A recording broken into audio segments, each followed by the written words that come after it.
welcome back to the Metalhead Car Show. Whenever we see a concept car come out, there's always this hope. Oh my god, I hope this actually happens. And sometimes it does, and it's exactly what they're showing as the concept car. And every now and then, unfortunately, we get bamboozled. But today we're going to look at 5 times in which the concept car was better than reality. Let's get right into it. No real order, starting off with a Toyota FT1. Now, 2013-2014, Toyota realized that Scion had something fun and Lexus had something awesome, but Toyota didn't really have a sports car in their market, so they wanted to change that.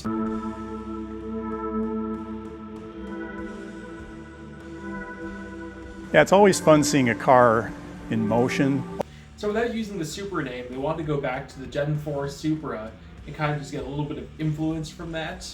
And they wanted to make this kind of modern, textbook perfect sports car with the short rear end and long hood. And then they made the FT1. Now, when the FT1 came out, Toyota just wasn't really using any super awesome 6-cylinders. So most people have claimed that the engine that was used in that was the 4.8 liter V10 from the Lexus LFA. And this thing looked awesome and looked like it could nearly be done, but it was only really just, it was a show car. It was a show car that may or may have not really run properly, but it was something to show what was coming up in the future. Now, the FT1 was shown off again in 2018, and for reasons I'm not 100% sure of, because at this point we're already starting to get a little bit closer to the Supra becoming reality. So seeing it then in its gray paint job didn't really fully make sense to me.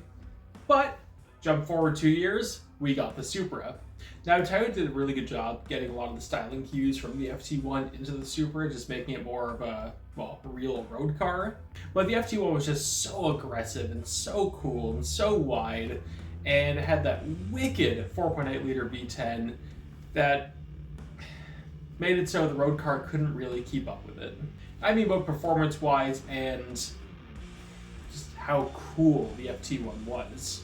Now, don't get me wrong, I love the Supra. I think the new Supra is absolutely awesome. I really have nothing bad to say about it. But seeing what we got compared to what we could have got, it's a pretty big difference. Now, in all reality, if Toyota actually made the FT1, I think it probably would have costed like $300,000 and we would have seen none on the road. And people probably still would have whined that there was no Supra. I'm thrilled we got a Supra, but can't ignore what we could have got. Next up, the Mustang Mach-3.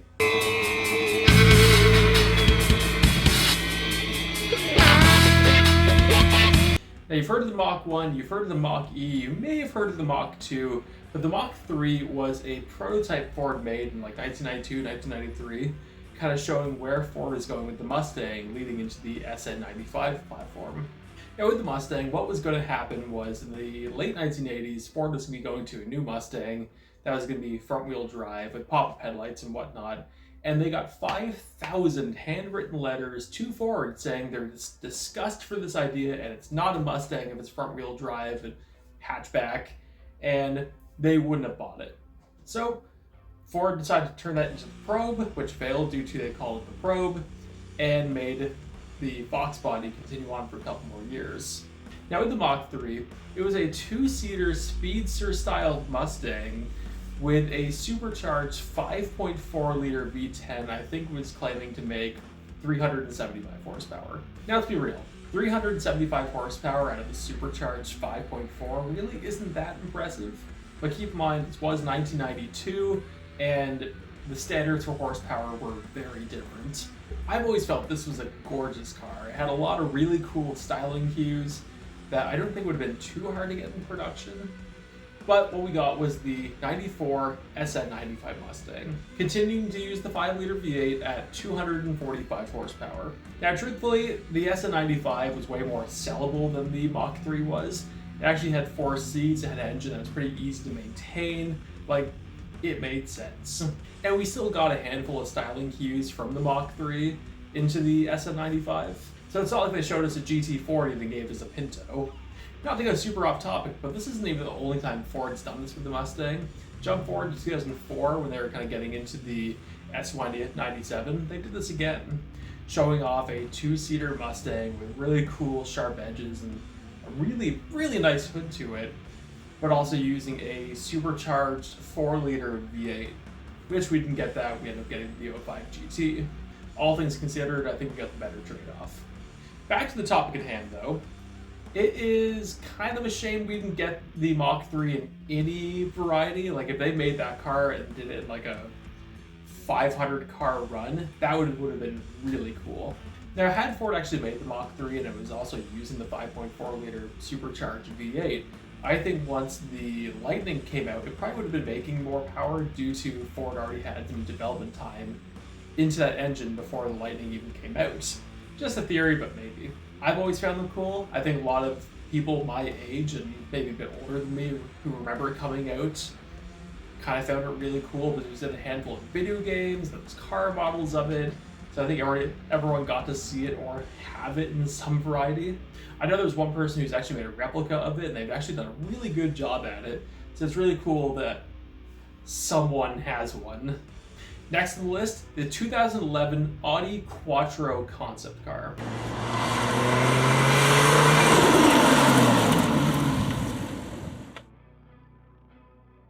This is one I actually got to see kind of be shown off and people go and test drive it. And I love this thing. And I was really hoping that Audi was actually going to have it come into production. I found the styling really cool. It was like a modernized, like 80s Audi Quattro with a bit of Audi S5 vibe from it, which is like one of my favorite Audis ever, and probably one of the coolest like affordable sports cars ever. But it was using the turbo 5-cylinder, which makes like 405 horsepower, and Audi was claiming a 0 to 60 of 3.7 seconds.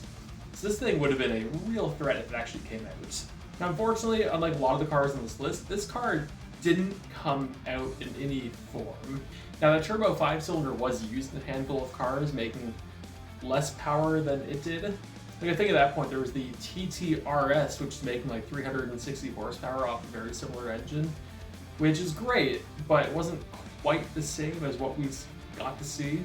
And styling-wise, I think the closest thing you probably compare it to might be the Audi RS5, but it was way bigger, had a completely different engine. It's not really comparable to the Quattro. And this is one of those kind of unfortunate ones because Audi debated on actually bringing this out. This is almost a real car, but unfortunately it's kind of just fell into the realm of obscurity. With the 5-cylinder getting better and Audi's getting faster, this thing's just kind of turned into a concept from the past. Next up, the weirdest one on the list, the Ford 427. Now, back in about 2003-ish, Ford started with their V10 program. Now, they're already making V10s for their F-Series and their E-Series, but they never really got one into an actual road car. And Ford tried for a while to actually get a performance-based road car with a V10 into production, but unfortunately it just never worked out that way. And this is kind of one of the weirder ones. This was a 7-liter 427 V10 in a sedan.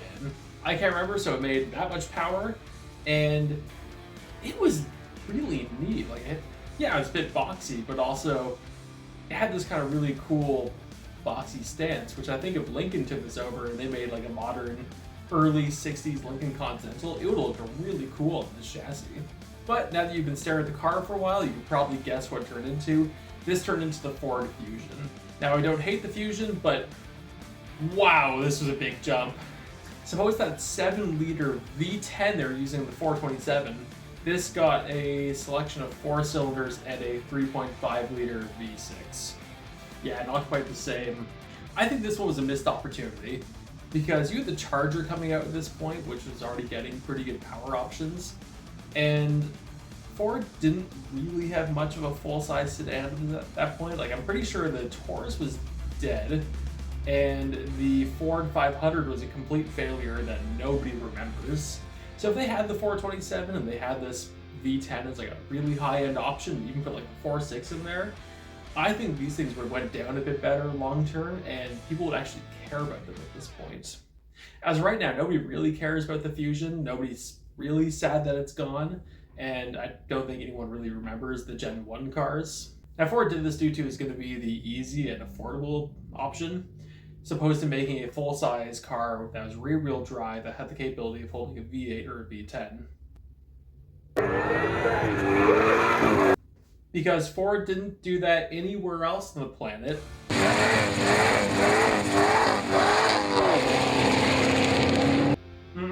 Nowhere else on the planet got this car.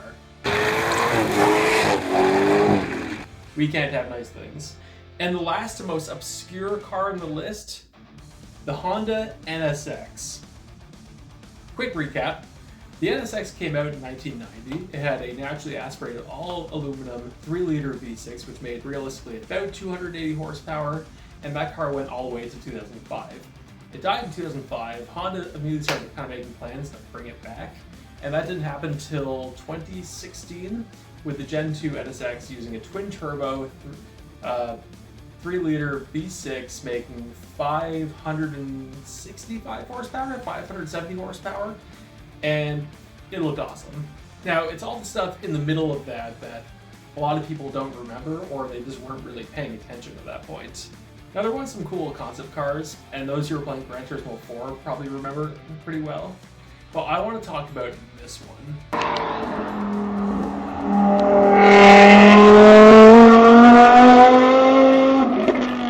This car started life on a weird stretched Honda S2000 body as a mule car or camo car, and it was a front engine all-wheel drive V10 NSX. Probably the funniest combination for an NSX of any variant we ever got. This was seen kind of going around the Nürburgring in like 2009 to 2011. And it got kind of upgrades here and there, but it never came out of its camo wrap, and we never actually saw what this car was really gonna look like. And then, at the end of its development, Honda deemed being a front-engine V10 car, it wasn't an NSX. So they scrapped it and completely restarted. We saw a hint towards what this car was gonna look like in Marvel's first Avengers movie, but it wasn't until 2015-2016 where we saw the full finished car and we saw what we actually got. Now, it could be debated all day long towards which one's actually better, but the one we got in 2016 was heavily ridiculed for how it looked, inconsistencies with detailing, it being twin turbo, the price, and various other things everyone found to complain about. But I think if Honda actually brought out this front-engine V10 car, even if people didn't deem it a real NSX, by the time it went or it died or they went to the used market, they probably would have been this absolute icon. Now, I do love what we got. I love the Gen 2 NSX. I think it's an awesome car. I liked it from day one, but I can't ignore what could have been. So that's 5 times where I believe the concept was better than reality. But I want to know, do you agree with me? And is there any cars that I missed? Let me know in the comments.